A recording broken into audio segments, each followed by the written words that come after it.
বর্ষাকাল, সন্ধ্যা নামছে ধীরে ধীরে।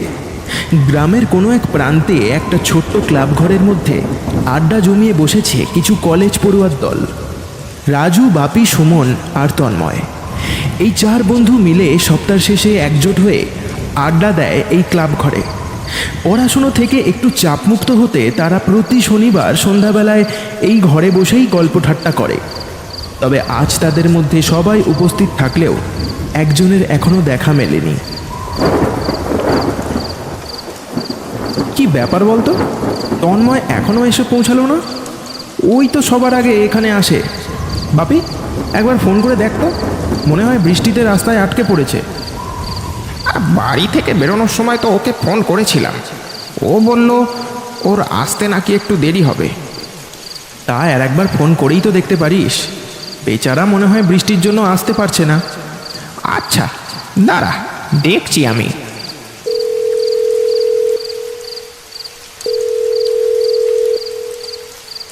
বাপি প্রায় 2 থেকে 3 বার তন্ময়কে ফোন করলো, কিন্তু কোনোভাবেই কোনো উত্তর মিলল না। প্রতিবারই ফোনটা বেজে বেজে কেটে গেল। কিরে, কি হলো?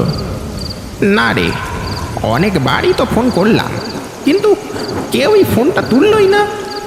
আমার এবার কিন্তু চিন্তা হচ্ছে। আরে চিন্তা করিস না, ও ঠিক চলে আসবে।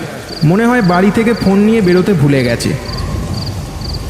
হঠাৎ আশেপাশে কোনো একটা গাছের মধ্যে কর কর করে জোরে একটা বাজ পড়ল। নিমেষে গাছটার মধ্যে আগুন ধরে গেল। গোটা এলাকার বিদ্যুৎ বিচ্ছিন্ন হয়ে গেল। চারিদিকটা ঢেকে গেল কালো অন্ধকারে। মাঝে মাঝে ঝোড়ো হাওয়া, আর তার সাথে বৃষ্টির তাণ্ডব। যেন প্রকৃতি কোনো বিপদের সংকেত দিতে শুরু করেছে এবার। এই যা, আজ আর মনে হয় কারেন্ট আসবে না। বাজটা আশেপাশেই কোথাও একটা পড়েছে। দূর, পুরো মুডটাই খারাপ হয়ে গেল। ওই তন্ময়টাও আজ এলো না, আর এদিকে কারেন্টটাও চলে গেল। এখন এই অন্ধকারে বসে বসে মশার কামড় খাওয়া ছাড়া আর কোনোই কাজ নেই।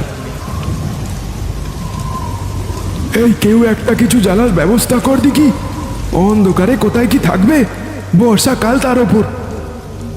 দাঁড়া দাঁড়া, আমি দেখছি বলেই রাজু অন্ধকারের মধ্যে হাতড়ে হাতড়ে কোথা থেকে একটা বাতি খুঁজে পেল। হাওয়ার দাপটে দেশলাইটা জ্বলতে চাইল না। অনেকবার চেষ্টা করার পর কোনো রকমে সে বাতিটা জেলে মেঝের ওপর বসিয়ে দিল। ক্লাবের জানলাটা দিয়ে মাঝে মধ্যেই জোরে বৃষ্টির ঝাপটা এসে পড়ছে ঘরের ভিতরে। হাওয়ার দাপটে মোমবাতির শিখাটা বেশ খানিকটা নড়ে চড়ে উঠছে। এই হয়তো নিভে যাবে। রাজু মোমবাতির শিখার সামনে হাত আড়াল দিয়ে সেটাকে হাওয়ার দাপট থেকে বাঁচাচ্ছে। এমন সময় ক্লাবের দরজায় কটা টোকা পড়ল।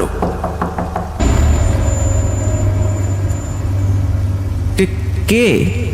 তন্ময় এলি নাকি?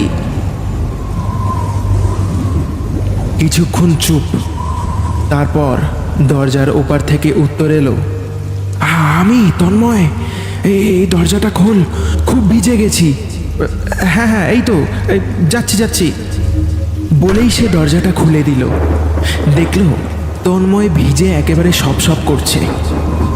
অন্ধকারের চোটে মুখটা একটু আবছা দেখা যাচ্ছে। তখনও বাইরে বেশ ভালোই বৃষ্টি হয়ে চলেছে। কি অবস্থা, এই দেখো কাণ্ড। আয় আয়, ভিতরে আয়। রাজু তন্ময়কে ভিতরে ডেকে নিল।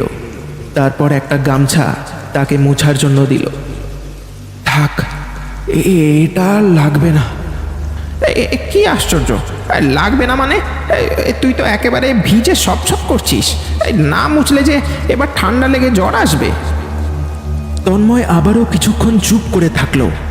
কোনো উত্তর দিল না সে। বাতির আলোটা টিম টিম করে জ্বলছিল। হাওয়ার দাপটে সেটাও ধপ করে নিভে গেল। ওহো, এই বাপি, জানলাটা দিয়ে দে তো, বারবার বাতিটা নিভে যাচ্ছে। এই বলে রাজু আবারও একটা দেশলাই জ্বালাতে যাবে, এমন সময় একটা অদ্ভুত কথা বলল তন্ময়। থাক না, আবার কি দরকার বাতি জ্বালার? এই তো ভালোই তো আলো আছে ঘরের মধ্যে। সবাই তার কথা শুনে অবাক ছাড়া আর কিছুই হলো না।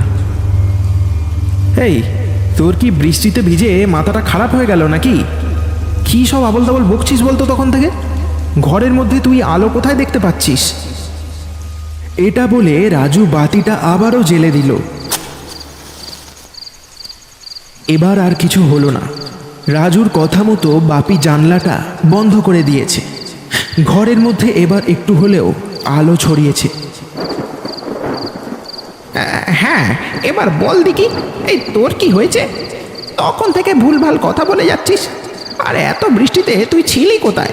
শুধু শুধু ভিজে ভিজে আসতে গেলি কেন আবার? আমি তোদের কাছে না এসে থাকতে পারলাম না। ভাবলাম যাবার আগে শেষবারের মতো তোদের সাথে দেখা করে যাই। ও, এবার বুঝেছি, তোর বাবার ব্যবসাটা ধরবি তাই তো? তাই তুই ব্যাঙ্গালোর চলে যাচ্ছিস। তাও ভালো, তোর একটা হিল্লা হয়ে গেল। ও, এই জন্য সেই থেকে এসে এই তোর মনটা খারাপ, তাই না? হ্যাঁ, আরে এত মন খারাপ করিস না। এই চিন্তা নেই, আমরা ঠিক তোর সাথে বছরে একবার হলেও দেখা করে আসবো। হ্যাঁ, কিন্তু ভাই একটা কথা বলছি, ওখানে গিয়ে আমাদের আবার ভুলে ঠুলে যাস না। বাপির কথাটা শুনে তন্ময় তার দিকে তাকালো, যেন সে কিছু না বলেই তাকে অনেক কিছু বুঝিয়ে দিতে চাইছে। কিরে, কি হলো? ওরম করে তাকিয়ে আছিস কেন? দূরে আবারও কড়কড় করে কোথাও একটা বাজ পড়ল। এবার তন্ময় তাদের এমন কিছু বলল যেটা শুনে সবার মাথাটা যেন ঘুরে যেতে শুরু করলো। শোন, তোদেরকে একটা বিশেষ কথা বলার জন্য এখানে এসেছি। পুকুরের পাশের ওই পূর্ব দিকের বটগাছটার নিচে আমার কিছু জিনিস পড়ে আছে। যদি পারিস তোরা সেইগুলো একটু আমার বাড়ি পৌঁছে দিস ভাই। মানে কি বলছিস বলতো? কিছুই যে বুঝতে পারছি না আমি। রাজু কথাটা বলা মাত্রই তন্ময়ের মুখে একটা হাসি ফুটে উঠল।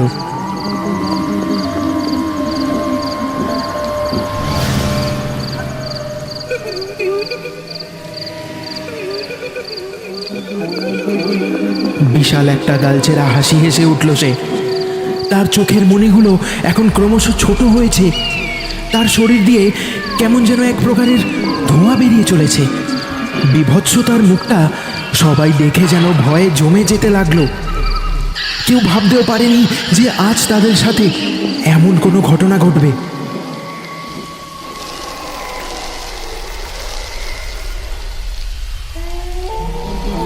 ওরে ওরে, তোরা ভয় পাসনি রে। আমি তোদের কাছেই আসছিলাম। রাস্তা দিয়ে আসার সময় বৃষ্টিটা খুব জোরে শুরু হলো। তাই আমি ওই বটগাছটার তলায় দাঁড়িয়ে বৃষ্টি থামার অপেক্ষা করছিলাম। কিন্তু কিন্তু হঠাৎই গাছটার মাথায় জোরে একটা বাজ পড়লো, আর আমার এই অবস্থা হলো। ওই গাছের নিচে এখনো আমার পোড়া শরীরটা পড়ে আছে যে। পারলে পারলে ওটা আমার বাড়ি পৌঁছে দিস। আমার এই শেষ অনুরোধটুকু রাখিস। আজকের পর থেকে তোদের সাথে আমার আর দেখা হবে না যে। আর হ্যাঁ, এই দুর্যোগে কোনোদিন তোরা বাড়ির বাইরে বেরোবি না, না হলে আমার মতো অবস্থা হবে তোদেরও। বাড়ি থেকে আমাকে বেরোতে বারণ করেছিল, কিন্তু কিন্তু আমি শুনিনি। বিদায় বন্ধুরা, এবার আমি চলি। বলেই তন্ময়ের ছায়ামূর্তিটা আস্তে আস্তে হাওয়ায় অদৃশ্য হয়ে গেল। তারপর কিভাবে যেন ঝপ করে কারেন্টটাও চলে এলো, যেন তন্ময় যেতে যেতে আলোটা ফিরিয়ে দিয়ে গেল। সবাই আর বেশিক্ষণ বসে থাকলো না, হুড়মুড় করে দৌড়ে সোজা গিয়ে দাঁড়ালো ওই বটগাছের নিচে।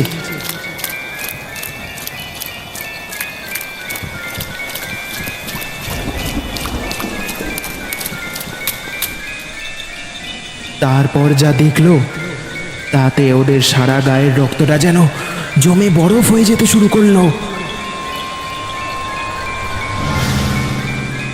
বিশাল বটগাছটা পুড়ে ছাই হয়ে গেছে, আর তন্ময়ের দেহটা বীভৎসভাবে পড়ে আছে গাছের নিচে।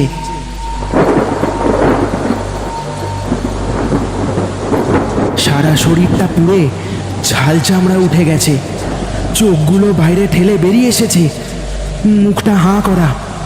বেচারা মরার আগে খুব ভয় পেয়েছে। আমি ভাবতেই পারছি না তন্ময় আর আমাদের মধ্যে নেই। মরে গিয়েও ও আমাদের সাথে দেখা করতে এসেছিল, তবে ও যেতে যেতে একটা বড় শিক্ষা দিয়ে গেল আমাদের। আর যাই করো না কেন, প্রকৃতিকে কোনোদিনও অবহেলা করো না, না হলে প্রাণের ঝুঁকি হতে পারে। হ্যাঁ, একদম ঠিক কথা। চল এবার সবাই মিলে ওর দেহটা ওর বাড়ি পৌঁছে দেবার ব্যবস্থা করি। তন্ময় ভাই আমাদের, তুই যেখানেই থাকিস ভালো থাকিস, তোকে আমরা কোনোদিনও ভুলবো না। কথাটা বলা মাত্রই কোথা থেকে একরাশ হাওয়া এসে তাদের শরীর স্পর্শ করে চলে গেল, যেন তন্ময়ের আত্মা জানান দিল যে সে সব কিছু এখনো দেখছে। দূরের একটা গাছের আড়াল থেকে একটা মূর্তি তাদের দিকেই চেয়ে দাঁড়িয়েছিল। নিমেষে সেটাও হাওয়ায় মিলিয়ে গেল।